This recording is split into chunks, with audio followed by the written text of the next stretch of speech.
Hey everybody, this is video 4 of part 3, chapter 1, part 3, chapter 1 of Adorno's Negative Dialectics. Part 3 is titled Models. Chapter 1 of part 3 is titled Freedom on the Metacritique of Practical Reason. The headings for this section are Structure of the Third Antinomy, Kant's Concept of Causality, the Plea for Order, the Antithetical Argument, Ontical and Ideal Moments, Repressive Character of the Doctrine of Freedom, Self-Experience of Freedom and Unfreedom, the Crisis of Causality, Causality as a Spell. So let's rock. According to the results of transcendental analytics, the third antinomy would be cut off at the start. Quote, who told you to think up a downright first state of the world, and thus an absolute beginning of the gradual sequence of phenomena, and to set limits upon boundless nature, so that your imagination might have a point to rest, end quote.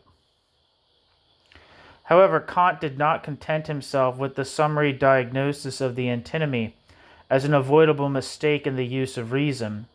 Like the others, he carried it through.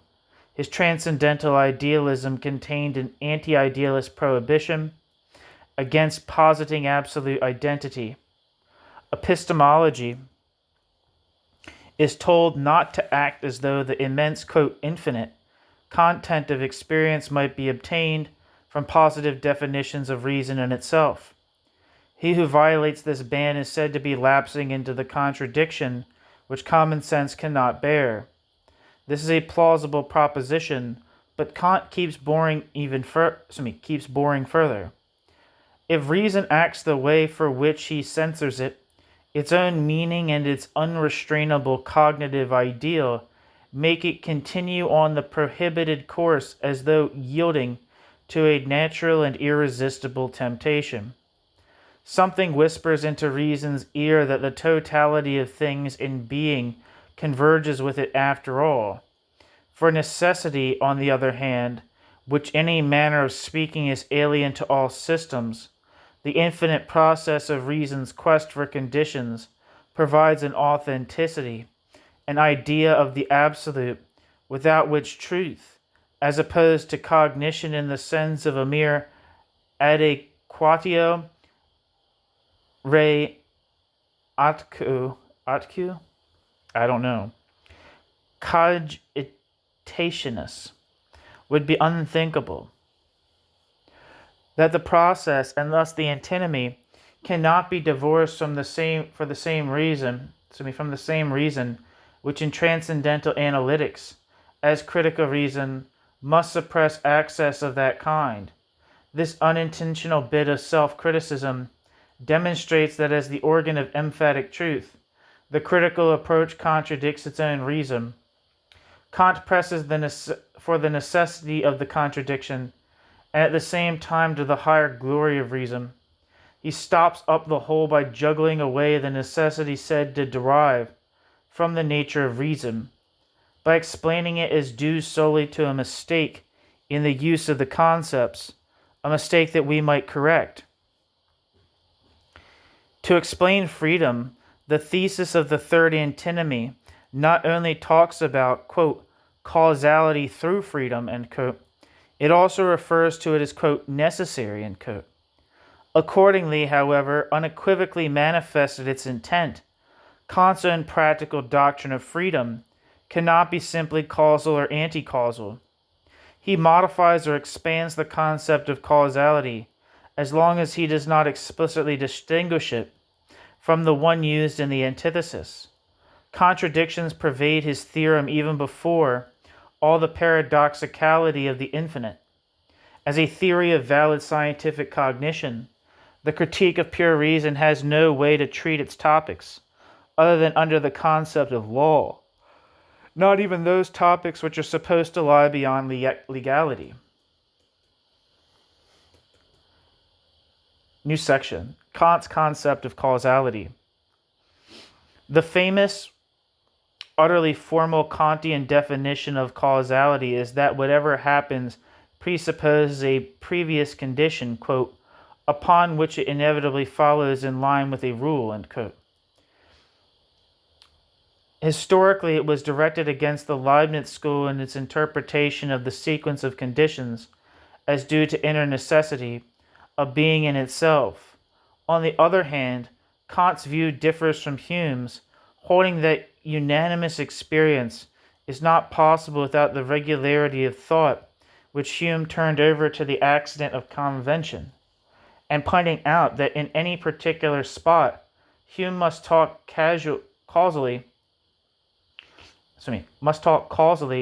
in order to make plausible what a convention he would make indifferent. To Kant, however, causality becomes a function of subjective reason, and what it means is therefore more and more attenuated. It dissolves like a bit of mythology. Causality approximates the principle of reason as such, or thinking in line with rules. Judgments about causal connections turn into semi-tautologies. Reason employs them to determine what it affects anyway, as the faculty of laws.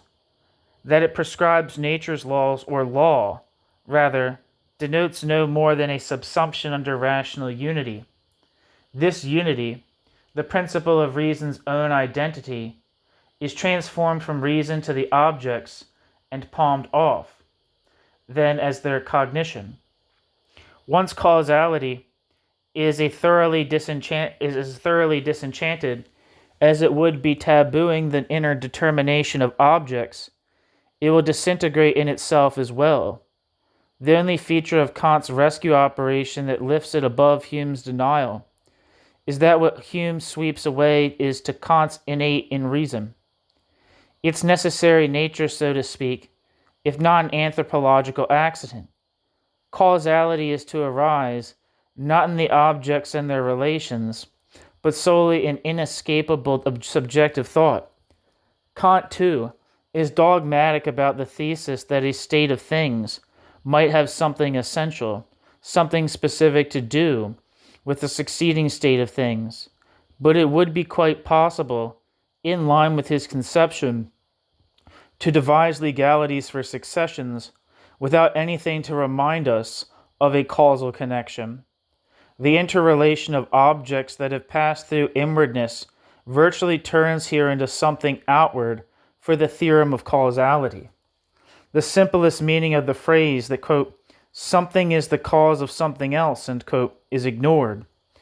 A causality rigorously insulated against the interior of objects is no more than its own shell. The reductio ad hominem in the concept of law is a mere borderline value where the law has ceased to say anything about the objects. The expansion of causality into a concept of pure reason negates causality. Kant's causality is one with a causa. As he cures it of naturalistic prejudice, it dissolves in his hands. That consciousness cannot escape from causality as its inborn form is certainly an answer to the weak point in Hume's argument. But when Kant maintains that the subject must think causally, his analysis of the constituents, according to the literal sense of, quote, must, is following the very causal proposition to which he would be entitled to subject only the constitua. If the constitution of causality, by pure reason, which after all is supposed to be freedom, is already subject to causality, freedom is so compromised beforehand that hardly any place for it remains outside a consciousness complacent toward the law. In this entire antithetical construction, freedom and causality intersect. Kant's freedom, being the same as rational action, is also according to law. Free acts also, quote, follow from rules, end quote. What has come out of this is the intolerable mortgage imposed on post-Kantian philosophy, that freedom without law is not freedom.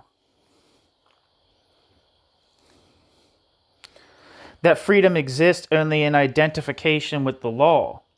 Via the German idealists, this heritage has been passed on, with incalculably vast political consequences, to Friedrich Engels.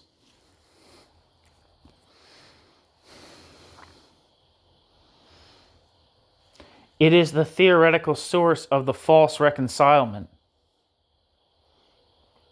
Footnote, quote, Hegel was the first to present a correct picture of the relationship of freedom and necessity. To Hegel, freedom is the insight into necessity. Quote, necessity is blind only if necessity is not understood, end quote. Freedom does not lie in dreams about independence of the laws of nature.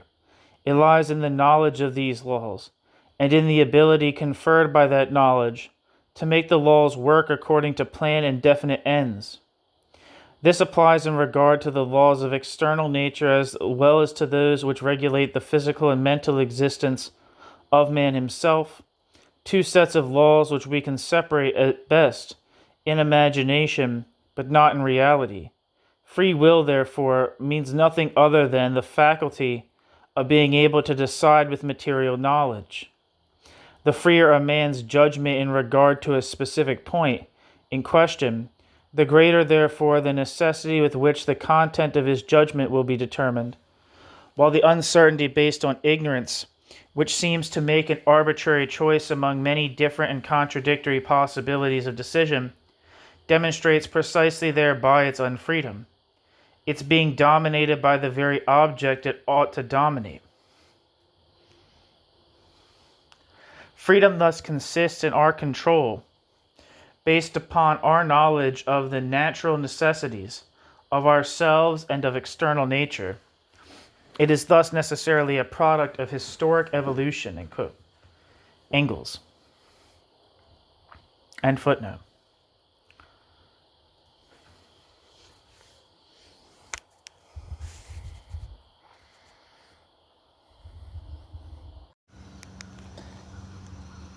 New section, the plea for order.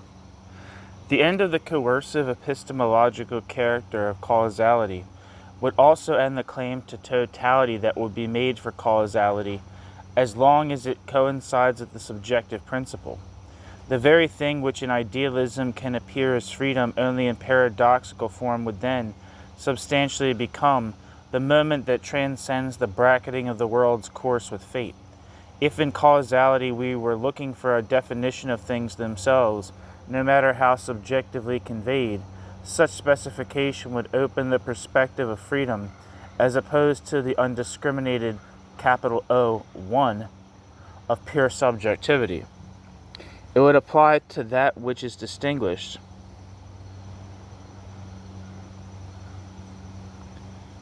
from compulsion.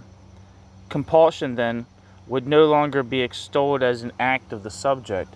Its totality would no longer evoke an affirmative response. It would be stripped of its a priori power that was extrapolated from real compulsion. The chance of freedom increases along with the objectiveness of causality. This is not the least of the reasons why he who wants freedom must insist upon necessity.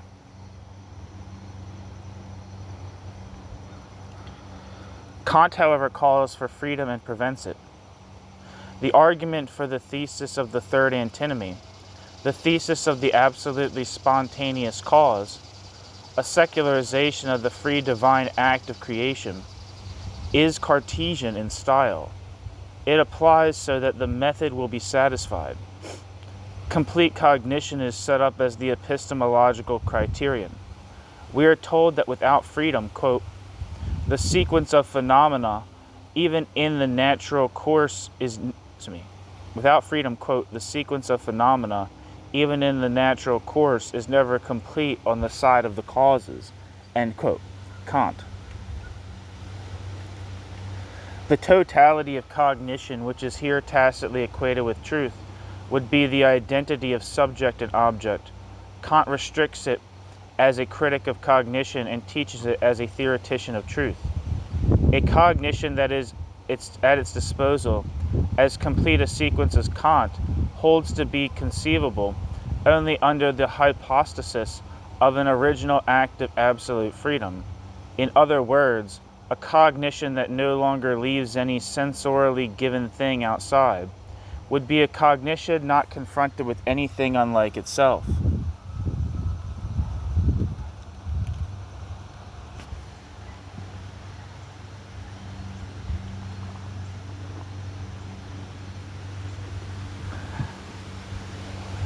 The critique of such identity would strike not merely at the positive ontological apotheosis of the subjective causal concept, but at the Kantian proof of the necessity of freedom, a proof about whose pure form there is something contradictory anyway. That there must be freedom is the supreme iniuria, INIURIA, committed by the law-making autonomous subject.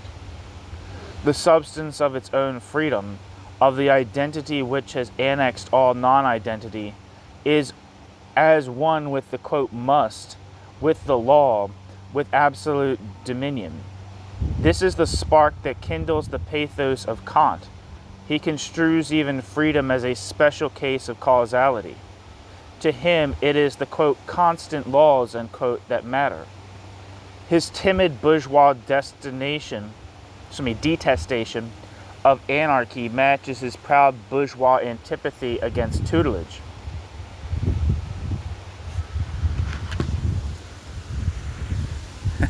It's a little windier than I thought it was going to be.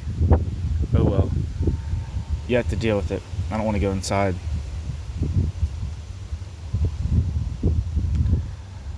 Where the hell am I? Here, too, society intrudes all the way into his most formal reflections. Formality in itself is a bourgeois trait. On the one hand, it frees the individual from the confining definitions of what has come to be just so, not otherwise, while on the other hand, it has nothing to set against things as they are, nothing to base itself upon except dominion, which has been raised to the rank of a pure principle. Hidden in the root of Kant's metaphysics of morals lies Comte's later sociological dichotomy between laws of progress and laws of order, along with the bias favoring the latter type. Order, on the strength of its legality, is to hold progress in check. We hear such overtones in a Kantian line from the proof of the antithesis. Quote, freedom, independence from the laws of nature is indeed a deliverance from compulsion, but also from the guideline of all rules, end quote. This guideline is to be, quote, torn by a, quote, unconditional causality, end quote, which is to say, by the free productive act, where this act is scientifically criticized in the antithesis. It has the epithet, quote, blind, bestowed on it by Kant, as the stubborn fact has elsewhere. The haste with which Kant thinks of freedom as the law above shows that he is no more scrupulous about it than his class has ever been.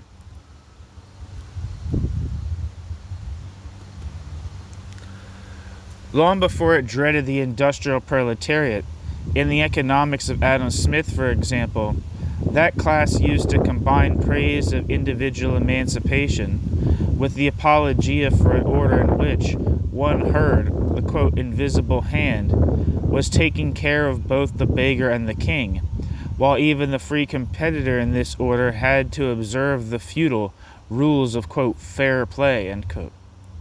Kant's popularizer was not misrepresenting his philosophical mentor when he called for, quote, heaven's bounteous daughter, end quote. When Kant's popularizer, Kant's popularizer was not misrepresenting his philosophical mentor when he called order, quote, heaven's bounteous daughter, end quote. Nor when he emphasized in the same poem that, quote, welfare can't thrive when peoples free themselves, end quote. Footnote. A reference to Friedrich Schiller, Quotes are from Schiller's poem Die Glocke, The Bell, and footnote. Neither man would hear of it that the, quote, chaos, which their generation saw in the relatively modest horrors of the French Revolution, the atrocities of the Chouans shocked them far less, was produced by a repression whose traits live on in those who rise against it. All the other German geniuses who have been constrained at first to hail that revolution could not vilify it fast enough, once Robespierre gave them a pretext, and the same sense of relief is perceptible in Kant's proof of the antithesis, when, quote, legality is praised at the expense of, quote, lawlessness, end quote. And we actually hear the word, quote, mirage of freedom, end quote. Laws receive the encomiastic epithet, quote, constant, which is to raise them above the dread specter of anarchy without allowing the suspicion to dawn that they precisely are the old evil of unfreedom. How much Kant is dominated by the concept of law shows in the fact that he cites it as their supposedly higher unity in arguing for the thesis as well as in arguing for the antithesis. New section, the antithetical argument. The argument throughout the section on the antithetics of pure reason proceeds, as we know, e contrario. Each thesis saddles the antithesis with the guilt of that transcendent use of causality which violates the doctrine of categories from the start. The causal category in the antithesis is said to transcend the bounds of possible experience. What is substantially ignored here is the fact that any consistent scientificism will guard against such metaphysical use of that category, to avoid the agnostic consequence of scientificism with which the doctrine of theoretical reason sympathizes unmistakably. Kant sets up an antithesis that does not tally at all with the scientific position. Freedom is won by knocking down a straw man made to measure. All that we have proved is that we must not look upon causality as positively given ad infinitum.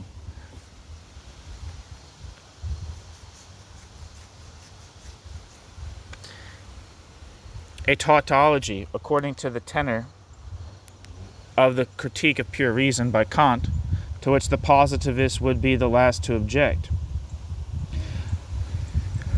But by no means, not even in the argumentative context of the thesis, does it follow that the causal chain tears with the supposition of a freedom that is assumed as positively as the chain. This paralogism is of incalculable support, because it permits the non-liquet to be positively reinterpreted. Positive freedom is an aporetical concept thought up to conserve a spiritual being in itself in the face of nominalism and scientification. At a central point of the Critique of Practical Reason, Kant admitted that what that book is all about, the saving of a residue.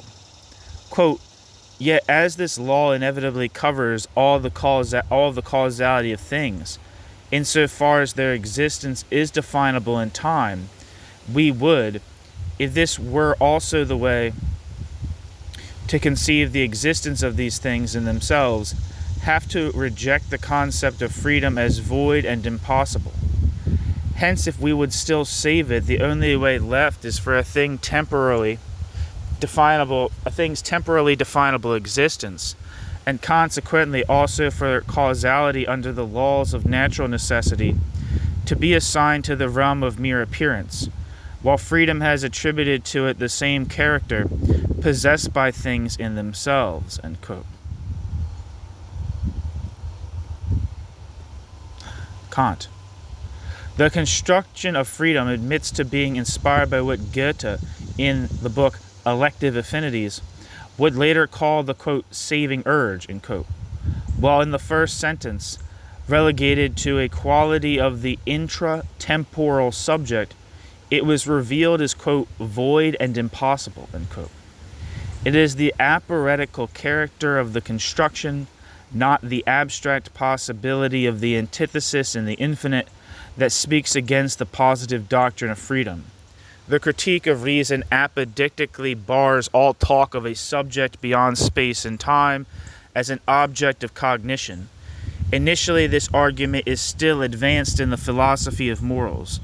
Quote, even of himself, by the self-knowledge he has through inner sensation, man must not presume to know how he is in himself, end quote.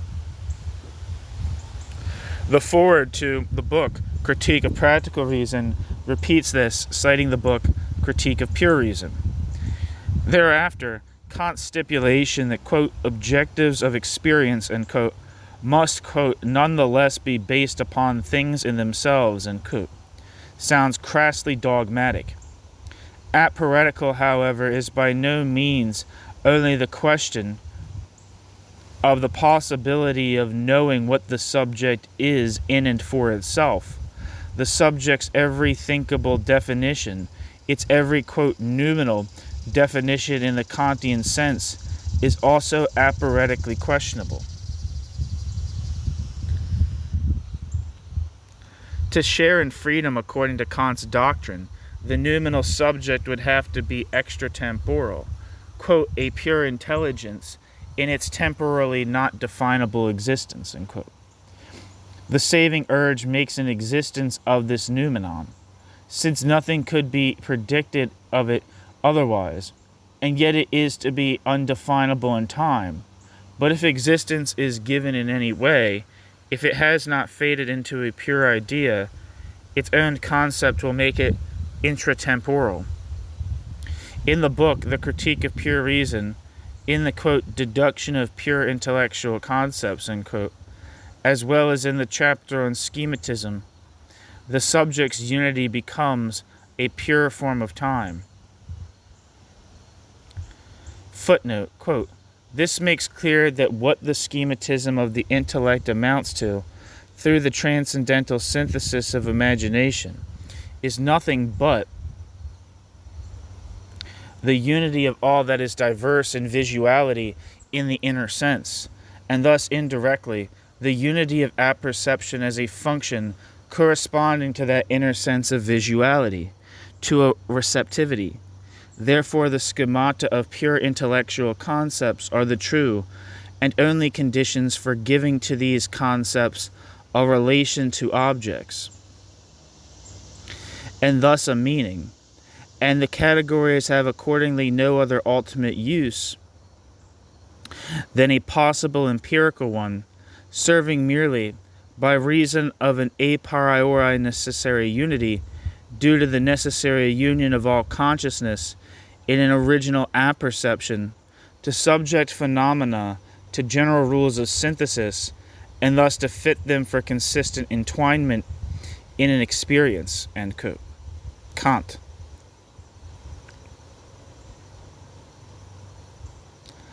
End footnote.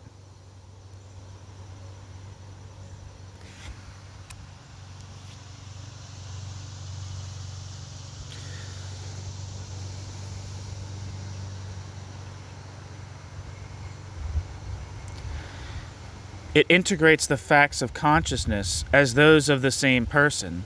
There is no synthesis without an intratemporal interrelation of the synthesized moments. This interrelation would be a premise even of the most formal logical operations and of their validity. Accordingly, however, timelessness would not be attributable to an absolute subject either, so long as the name, quote, subject is to cover any thought whatever. If anything, it might be an absolute time, rather, that could be attributed to it.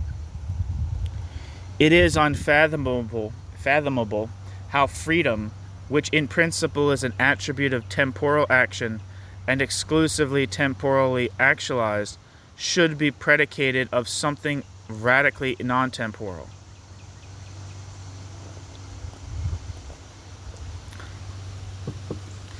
Nor is it fathomable how such a non-temporal thing might take effect in the spatial temporal world without turning temporal itself and straying into the Kantian realm of causality.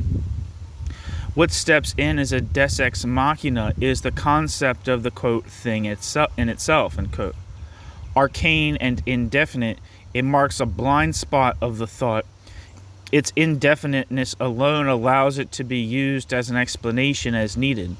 The only quality Kant would concede to the thing in itself is that it, quote, affects the subject.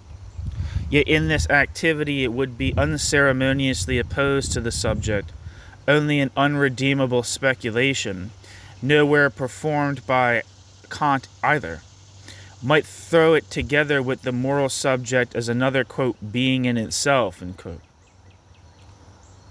Kant's cognitive critique does not permit him to summon freedom into existence. He helps himself by conjuring a sphere of existence that would indeed be exempt from that critique, but also from any judgment as to what it might be. His attempt to give a concrete form to the doctrine of freedom, to ascribe freedom to living subjects, traps him in a paradoxical assertion. Quote, we may concede, then, that if we were capable of so profound an insight into a man's way of thinking, as shown in both inner and outer actions, that every last mainspring behind those actions were known to us, along with their every external cause, we may concede that in this case a man's future conduct would be calculable with the same certainty as a lunar or solar eclipse, and yet at the same time we may assert that man is free, end quote. Kant. That even in the critique of practical reason, Kant cannot do without such terms as, quote, mainspring, is a matter of substantial relevance. In the attempt to give freedom the kind of intelligibility that is indispensable to a doctrine of freedom, the medium of his metaphors leads him inescapably to conceptions from the empirical world. Quote, spring is a causal mechanical concept, yet even if the first clause were valid, the second would be nonsense. It would serve a single purpose. Once man is empirically involved in total causality, to bring about his additional metaphysical involvement in a mythical context of fate by saddling him in freedom's name with a guilt that would be no guilt if there were total determination. By culpability, determination would be reinforced all the way into the core of human subjectivity. With such a construction of freedom, there is nothing left to do but to give up its supposed base in reason and authoritatively to cow the man who strives in vain to conceive it. Reason itself is to Kant nothing but the law-making power. That is why, from the outset, Kant must present freedom as a, quote, special sort of causality, end quote. In positing it, he takes it back. New section, ontical and ideal moments. In fact, what the apparatical construction of freedom rests upon is not the noumenal but the phenomenal. There we can observe the moral law is given in the sense which seems to Kant, in spite of everything, like a warrant of freedom's existence. As the very word suggests, however, to be given is the opposite of freedom. It is naked compulsion exerted in space and time. The Kantian freedom means the same as pure practical reason, the producer of its own objects. This, we are told, has to do, quote, not with objects of their cognition, but with its own faculty to make those objects real, in line with their cognition, end quote. The absolute volitional autonomy implied therein would be the same as absolute rule of one's inner nature. Quote, to be consistent, end quote, Kant extols, quote, is a philosopher's greatest obligation and yet most rarely encountered, end quote. This not only turns the formal logic of pure consistency into the ultimate moral authority, it also subordinates each impulse to logical unity. This unity is given primacy over the diffuseness of nature, indeed over all the diversity of the non-identical. For in the closed circle of logic, that diversity will always seem inconsistent. Despite the resolution of the third antinomy, Kant's moral philosophy remains antinomical. His total conception will not let him visualize the concept of freedom otherwise than as repression. Kant's every concretion of morality bears repressive features. Its abstractness is a matter of substance, eliminating from the subject whatever does not conform with its pure concept. Hence the Kantian rigorism. The hedonistic principle is argued against, not because it is evil in itself, but because it is heteronymous to the pure ego. Quote, insofar as the pleasure of the idea of a thing's existence is to be a determining cause of desire for the thing, it rests upon the subject's receptivity because it depends on the existence of an object. It thus belongs to the senses, feelings, and not to the intellect, which employs concepts to express how the idea relates to an object, but does not employ feelings to express how it relates to the subject. End quote.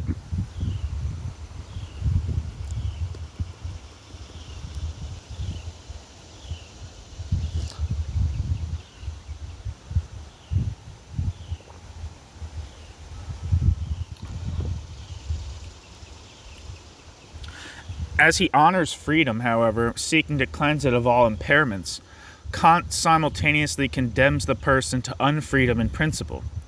A person cannot experience this utterly tightened freedom otherwise than as a restriction of its own impulses. If in some passages, as in the magnificent Note 2 to the second theorem for the quote, from the quote, Principles of Practical Reasoning, quote, Kant inclined to happiness after all, it was a case of humanity breaking through the norm of consistency. It may have dawned on him that without such exorability, the moral law would be impossible to live by, that the pure rational principle of personality must converge with the principle of personal self-preservation, with the totality of man's, quote, interest, which include his happiness. On happiness, Kant takes an ambivalent a position as the bourgeois spirit as a whole, which would guarantee the pursuit of happiness to the individual and would have it forbidden by the ethics of labor. Such sociological reflections are not introduced into Kant's a priorism classificatorily. From the outside, the constant recurrence of terms with a social content in the foundation and in the critique of practical reason may be incompatible with the a prioristic intent, but without this kind of meta-basis, the question of the moral law's compatibility with empirical man would reduce Kant to silence. It would be a surrender to heteronomy to admit that autonomy is beyond realization. By stripping those socially substantive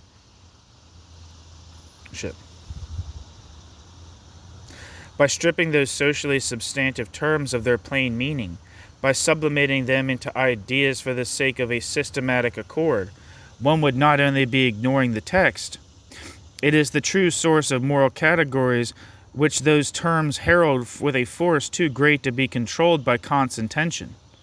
In the famous variant of the categorical imperative from the foundation, quote, act so that humanity, in your person as in every other person, will always be used also as an end and never just as a means, end quote. Quote, humanity, end quote, the human potential in men may well be meant only as a regulative idea. Humanity as the principle of being human, not as the, quote, sum of all men, end quote, is still unrealized. Even so, we cannot shake off the factual substantive increment in the word, that every individual should be respected as a representative of the socialized human species, that he is not a mere function of the barter process. The difference of means and ends which Kant decisively stressed is a social difference. It is the difference between the subjects as merchandise, as labor power that can be managed so as to produce value, and the human beings who, even in the form of such merchandise, remain the subjects for whose sake the whole machinery is set in motion, the machinery in which they are forgotten and only incidentally satisfied.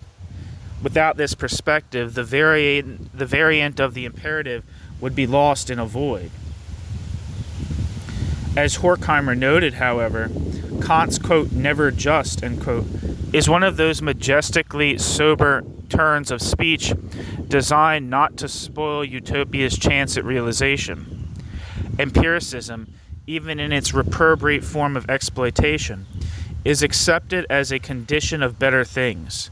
To the extent which Kant later unfolds in the philosophy of history under the concept of antagonism, there we read, quote, the means which nature employs to develop all of its predispositions is their antagonism in society, provided this antagonism will eventually become the cause of a social order under law.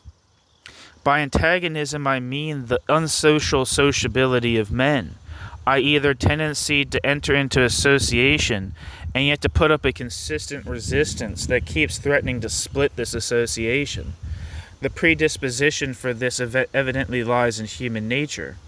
Man tends to become socialized because he feels more human in that condition, i.e. he feels his natural predispositions unfold. But he also tends very much to become individualized, isolated, because at the same time he finds in himself the unsociable trait of wanting all things running according to his mind only, and because he therefore expects resistance everywhere, just as he knows himself inclined to resist others. This resistance is what awakens all the powers of man, what makes him overcome his innate laziness and, whether in quest of prestige, of power, or of possessions, to achieve for himself a rank among his fellows, whom he does not like too well but cannot do without either, end quote. Kant. In spite of the most ethical mentality, the, quote, principle of humanity as an end in itself, end quote, is not something purely internal. It is a promissory note on the realization of a concept of man, and the only place of such a concept, such a social, albeit internalized principle, is in every individual. Kant must have noticed the double meaning of the word, quote, humanity, as the idea of being human and as the totality of all men. He introduced it into theory in a manner that was dialectically profound, even though playful. His subsequent usage vacillates between ontical manners of speech and others which refer to the idea, quote, quote, rational beings, end quote, certainly means the living human subjects, but Kant's, quote, universal realm of ends in themselves, end quote, which is to be identical with the rational beings, as certainly transcends them. He wants neither to cede the idea of humanity to the existing society, nor to vaporize the idea of humanity into a phantasm. The tension keeps growing until the rupture occurs in Kant's ambivalence about happiness. On the one hand, he defends it in the concept of, quote, being worthy of happiness, end quote. On the other hand, he disparages it as heteronymous, as when he finds even, quote, universal happiness, end quote, an unfit law for the will. Despite the categorical character of the imperative, Kant would not think of spotlessly ontologizing it, as witness the passage, quote,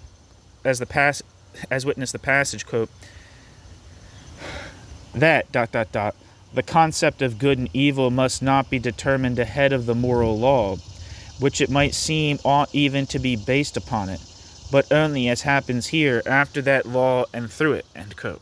Kant. Good and evil are not beings in themselves as elements of a spiritual moral hierarchy. They are posited by reason. This is how deeply nominalism continues to penetrate the Kantian rigorism. But as the moral categories are attached to self-preserving reason, they cease being utterly incompatible with that happiness to which Kant so harshly opposed them. The modifications of his stand on happiness in the progress of the critique of practical reason are not negligent concessions to the traditional ethics of property. Instead, preceding Hegel, they are models of emotion in the concept. Intentionally or not, moral universality passes into society.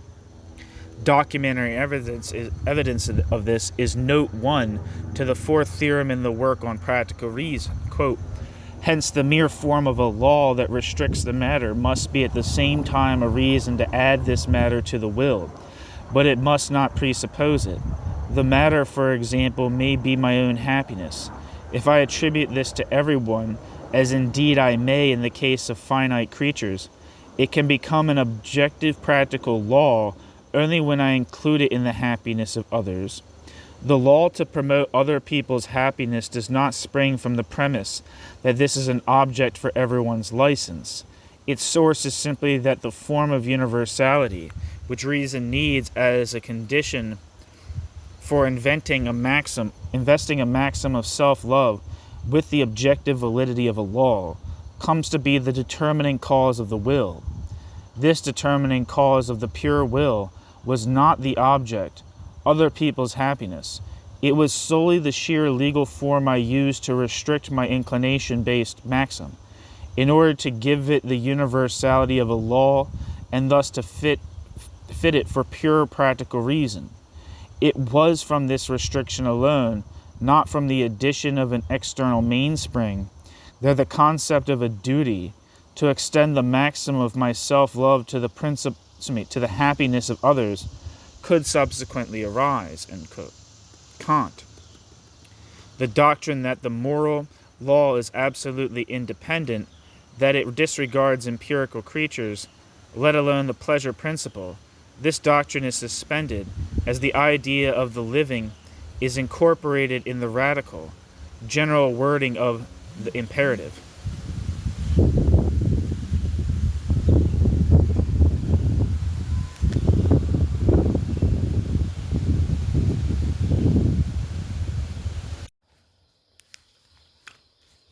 New section. Repressive character of the doctrine of freedom.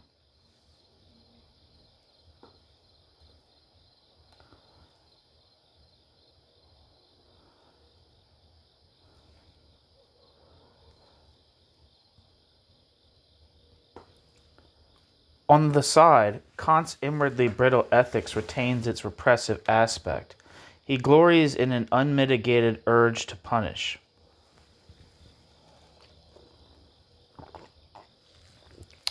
Footnote. The opposite intent can still be found in the Critique of Pure Reason.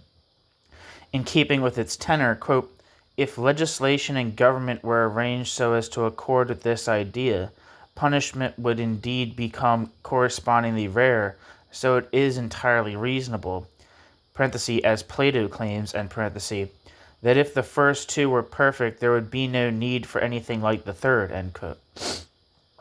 Kant. End footnote.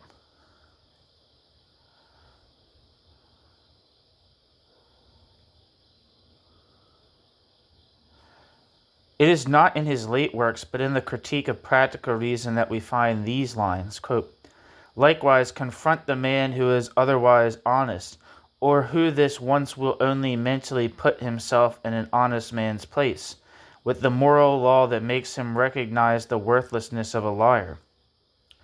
And his practical reason, in judging what he ought to do, will instantly depart from his advantage.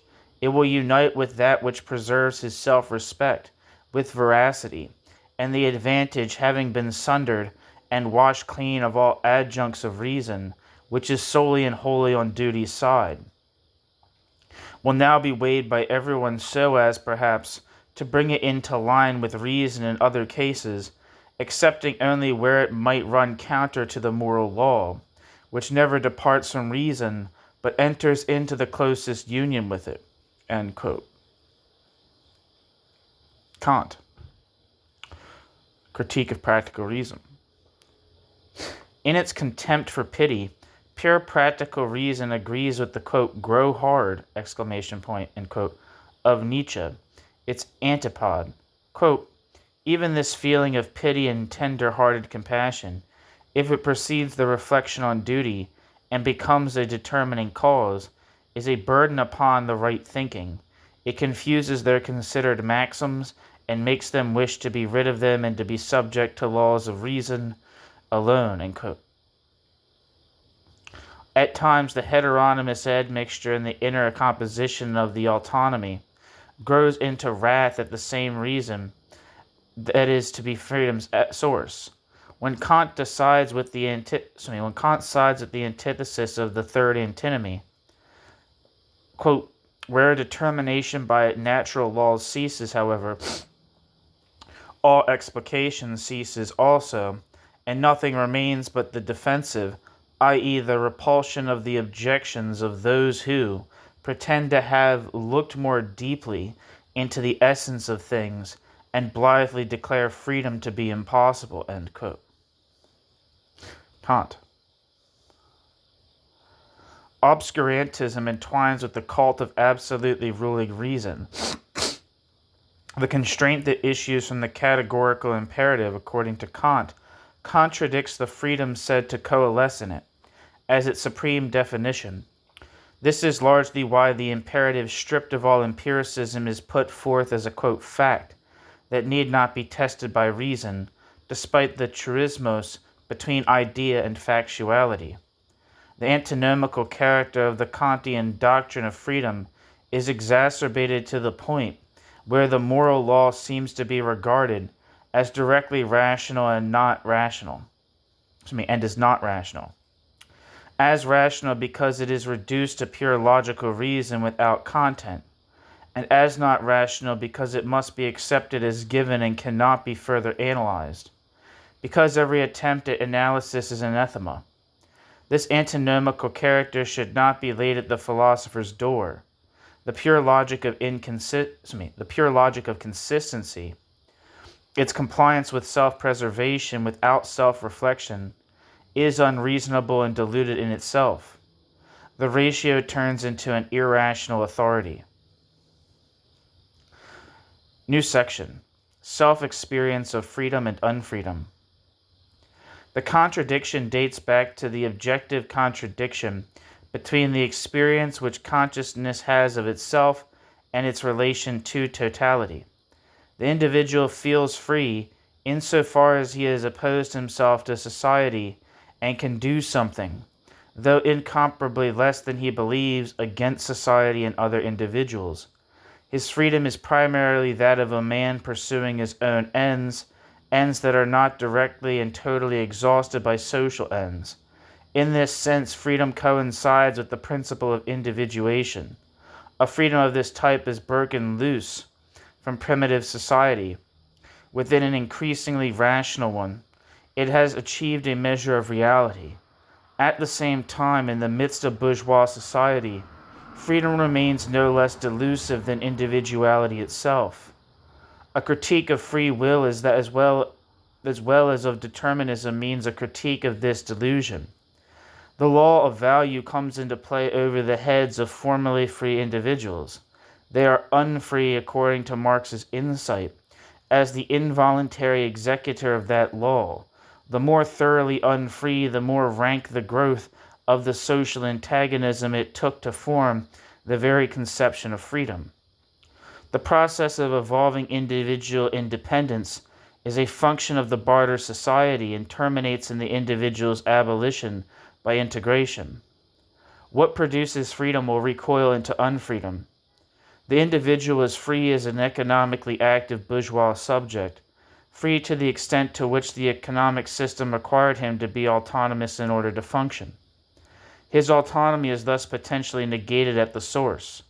The freedom of which he boasted had a negative side, which Hegel was the first to notice.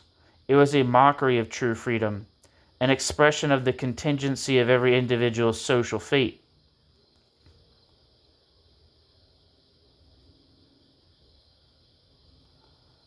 The real necessity involved in the kind of freedom praised by ultra-liberal ideology, in a freedom which the free had to maintain and to enforce with their elbows. This necessity was an image designed to cover up the total social necessity that compels an individual to be, quote, rugged if he wants to survive. Thus, even concepts abstract enough to seem to approach invariance prove to be historic.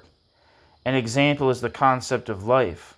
While life keeps reproducing itself under the prevailing conditions of unfreedom, life's concept, by its own meaning, presupposes the possibility of things not yet included, of things yet to be experienced, and this possibility has been so far reduced that the word, quote, life sounds by now like an empty consolation.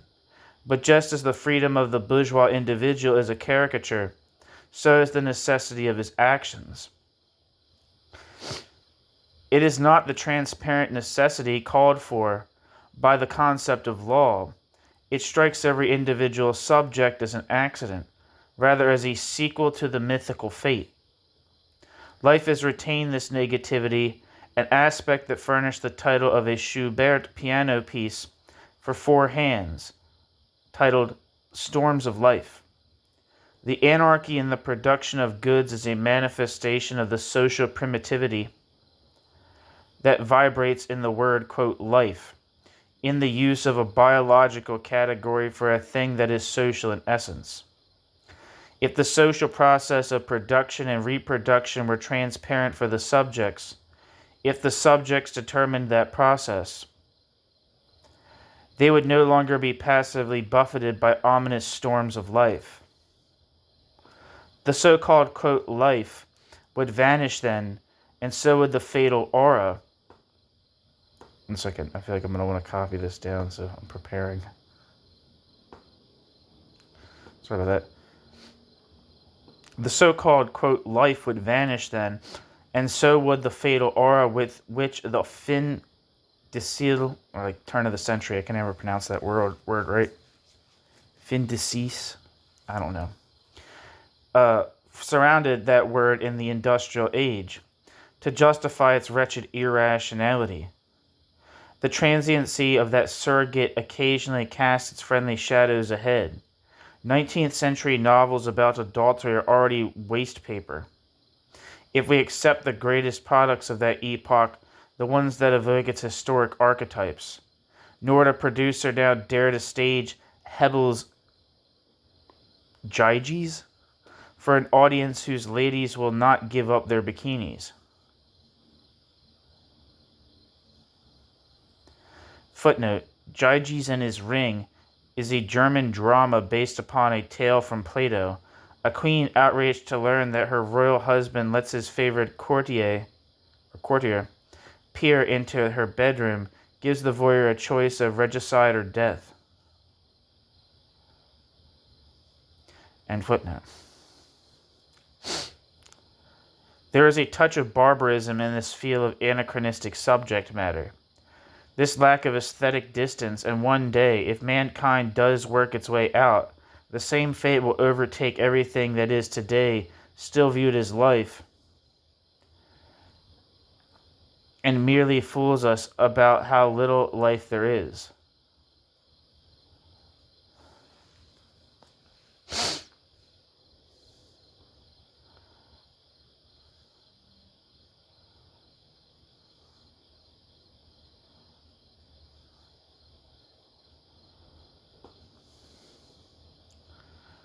Until that time, the prevailing legality runs counter to the individual and his interests. Under the conditions of a bourgeois economy, this is an unshakable fact. In such an economy, there can be no answer to the question whether freedom or unfreedom of the will exists, and that economy in turn is a plaster cast of bourgeois society. The category of the individual, in truth a historical category, deceptively exempts the question of free will from social dynamics and treats each individual as an original phenomenon. In keeping with the ideology of individualist society, freedom has been poorly internalized. This bars any cogent reply to the ideology. If the thesis of free will burdens the dependent individuals with the social injustice they can do nothing about, if it ceaselessly humiliates them with desiderata they cannot fulfill. The thesis of unfreedom, on the other hand, amounts to a metaphysically extended rule of the status quo. This thesis proclaims itself immutable. And if the individual is not prepared to cower anyway, it invites him to cower because that is all he can do.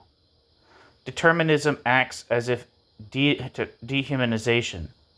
The totally unfolded merchandise character of the working capacity were human nature pure and simple. No thought is given to the fact that there is a limit to the merchandise character, the working capacity that is not just an exchange value but also a use value. To deny free will outright means to reduce men unreservedly to the normal merchandise form of their labor in full-fledged capitalism. Equally wrong is a prioristic determinism, the doctrine of free will which in the middle of the merchandise society would abstract from that society. The individual himself forms a moment of the merchandise society. The pure spontaneity that is attributed to the individual is the spontaneity which society expropriates. All that the subject needs to do to be lost is to pose an inescapable alternative. The will is free or it is unfree. Now that's bars right there.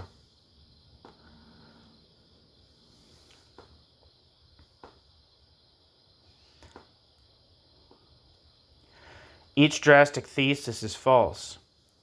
In their inmost core, the theses of determinism and of freedom coincide. Both proclaim identity.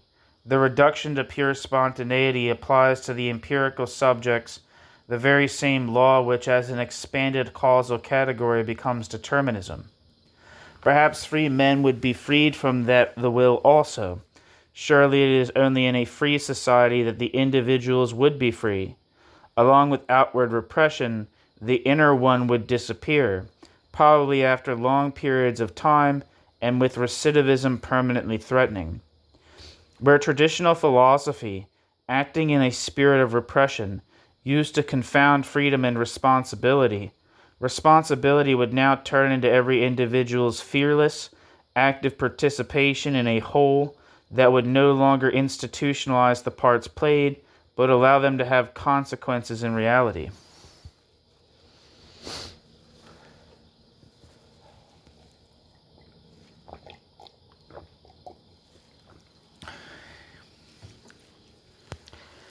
The antinomy between the determination of the individual and the social responsibility that contradicts this determination is not due to a misuse of concepts.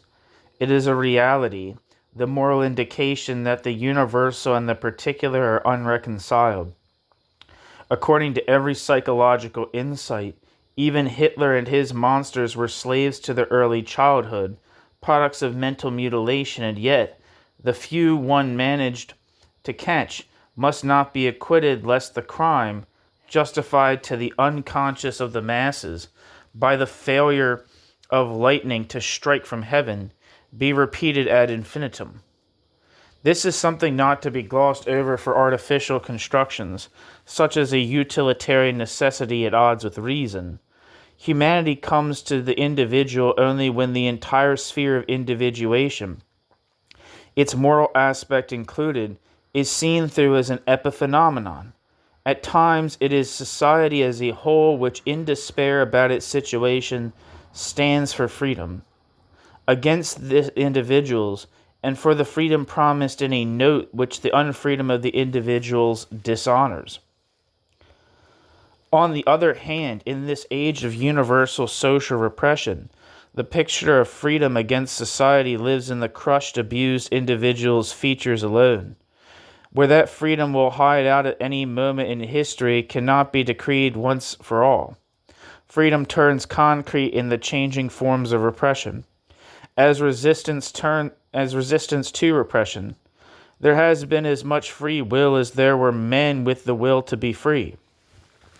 But freedom itself and unfreedom are so entangled that unfreedom is not an impediment to freedom but a premise of its concept. This can no more be called out as an absolute than any other single concept.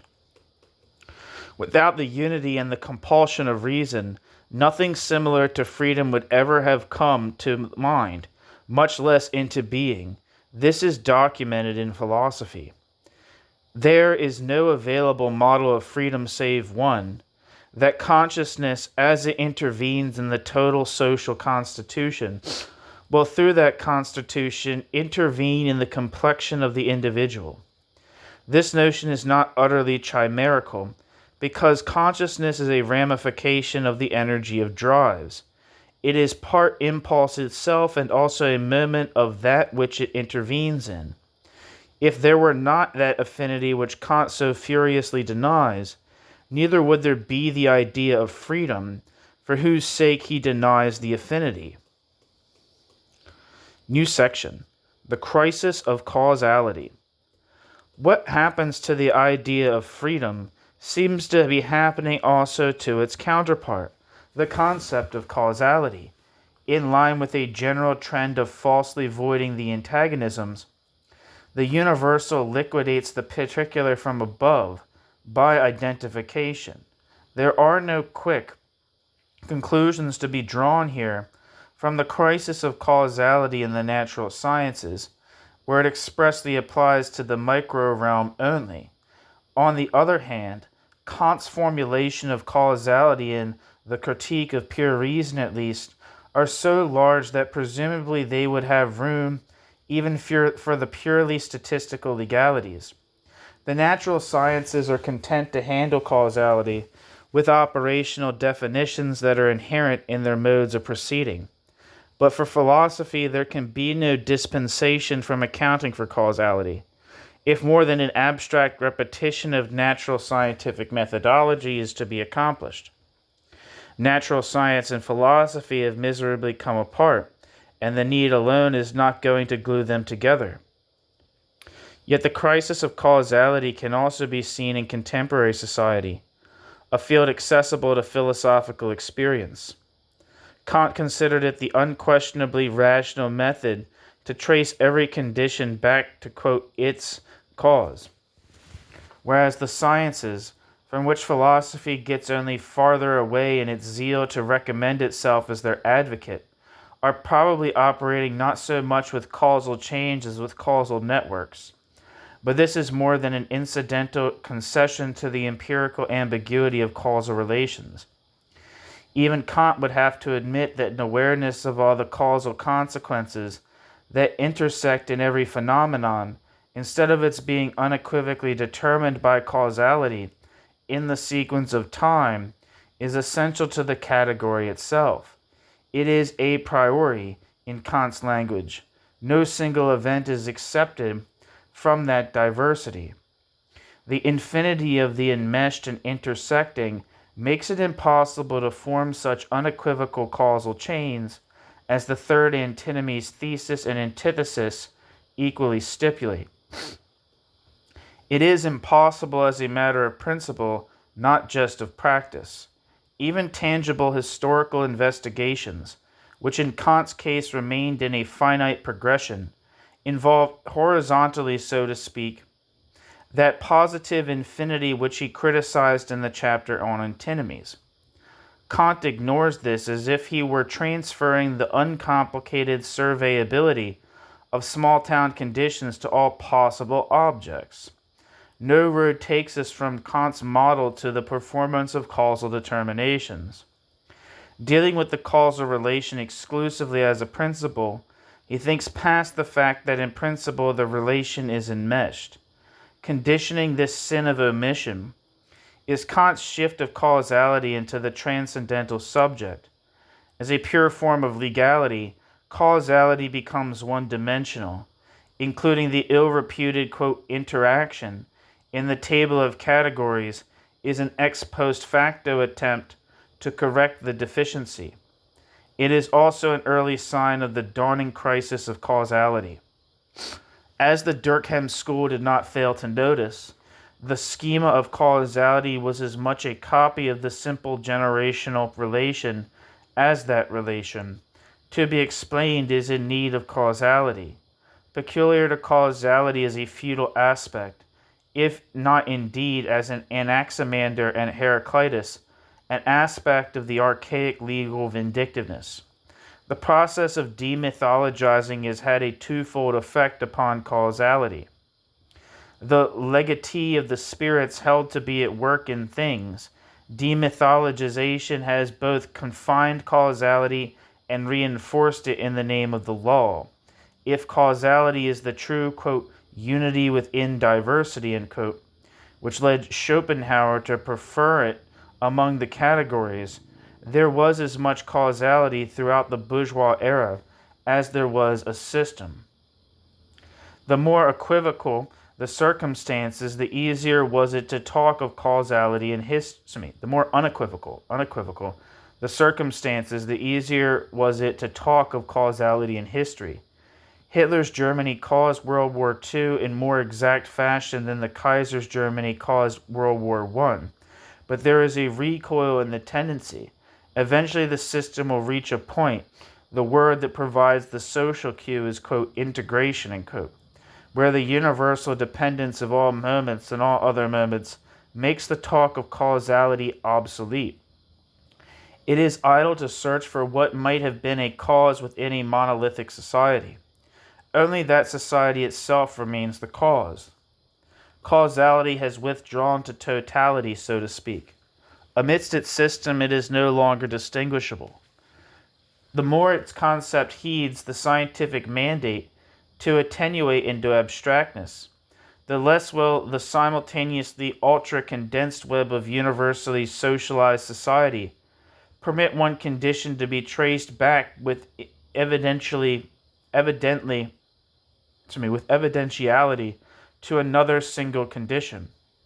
Every state of things is horizontally and vertically tied to all others, touches upon all others, is touched by all others. The latest doctrine in which Enlightenment used causality as a decisive political weapon is the Marxist one of superstructure and infrastructure.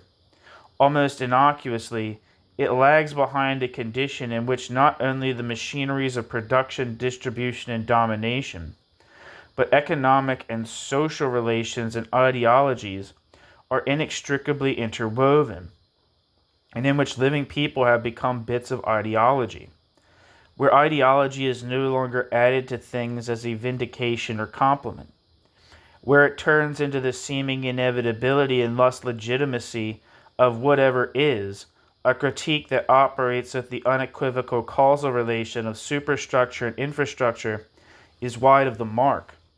In a total society, all things are equidistant from the center. That society is as transparent and its apologia as threadbare as those who see through it are certain to die out. Critics might use every industrial administration building and every airport to show to what extent the infrastructure has become its own superstructure. They need, on the one hand, a physiognomics of the total condition and of extensive single data, and on the other hand, an analysis of economic structural changes. They no longer need to derive from its causal conditions an ideology which no longer has an independent existence and can no longer claim a truth of its own. It is a fact that the validity of causality disintegrates correlatively to the decline of the possibility of freedom, and this fact is a symptom of a transformation. A society that is rational in its means is transformed into that frankly irrational society, which latently in its ends it has been for a long time. In the philosophy of Leibniz and Kant, in the separation of the final cause from the phenomenally applicable causality, in the narrow sense, and in the attempt to combine the two, some of that divergence was felt, without getting to its root in the ends and means antinomy of bourgeois society. But today's disappearance of causality signals no realm of freedom. Reproduced in total interaction, the old dependence expands. Its millionfold web prevents the irrational penetration that is now due and close enough to touch, the penetration which causal thinking sought to promote in the service of progress. Causality itself makes sense only in a horizon of freedom. From empiricism it appeared to be protected, since without the assumption of causality, a scientifically organized cognition seemed impossible.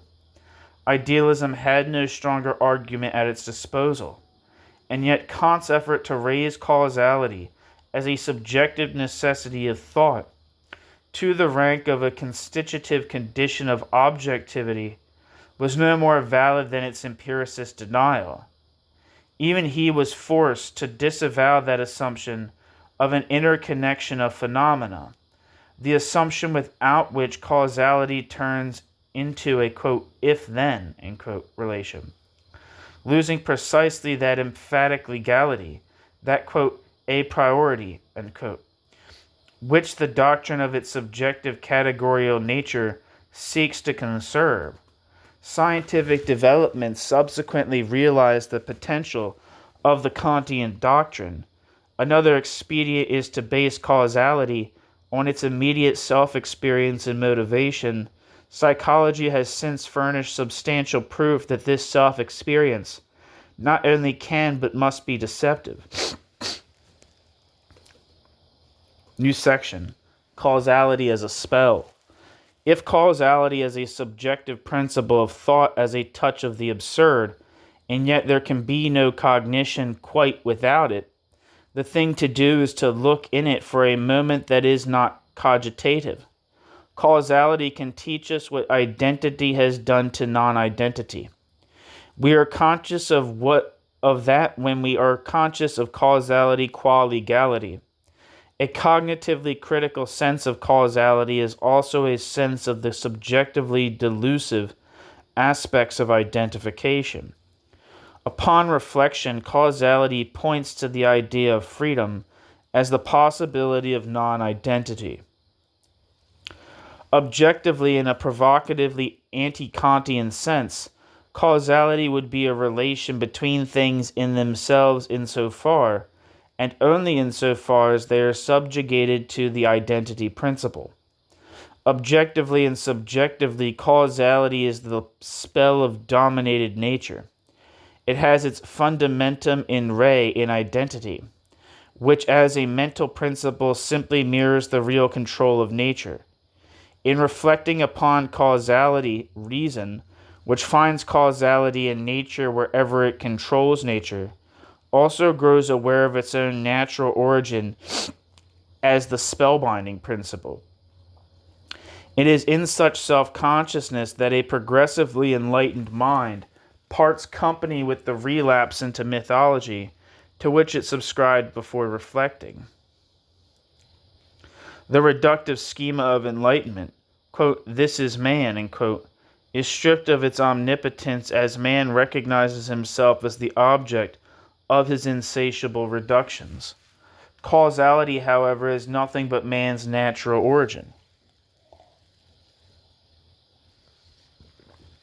which he continues as control of nature. Once man, the subject, knows the moment of his own equality with nature, he will desist from merely equalizing nature with himself. This is the secret and perverted truth content of idealism. For the more thoroughly the subject follows the idealistic custom to make nature equal to itself, the farther will it be removed from all equality with nature. Affinity is the point of a dialectics of enlightenment. It no sooner cuts completely through the affinity than it will recoil into delusion, into a conceptless execution from outside. Without affinity there is no truth. This is what idealism caricatured in the philosophy of identity. Consciousness knows as much about its otherness as it resembles that otherness. It does not know by striking out itself along with the resemblance. To define objectivity as the residue after the subject has been deducted is aping. Objectivity is the self-unconscious schema under which the subject brings its otherness. The less affinity to things it tolerates, the more ruthlessly will it identify. But affinity is no positive ontological individual definition either. When we turn it into intuition, into a truth directly, sympathetically known, the dialectics of enlightenment will grind it to bits as a relic, a warmed-up myth that agrees with dominion, with the mythology that reproduces itself from pure reason. Affinity is not a remnant which cognition hands us after the identifying schemata of the categorical machinery have been eliminated. Rather, affinity is the definite negation of those schemata. It is in such critique that we reflect on causality. What thinking performs in it is a mimicry of the spell of things, of the spell with which it has endowed things, on the threshold of a sympathy that would make the spell disappear. There is an elective affinity between the subjectivity of causality and the objects, a distant sense of what has happened to them at the subject's hand.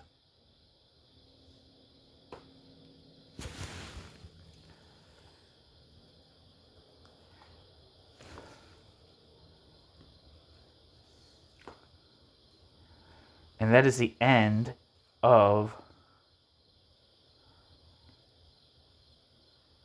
I'm not sure which section number this is. Whatever section this is of part 3 of Adorno's Negative Dialectics, chapter 1, Freedom on the Metacritique of Practical Reason. Part 3 is titled Models. Yeah. Anyway, the next section starts with the section Reason, Ego, Superego, Potential of Freedom. Reason, Ego, Superego. Thanks for listening.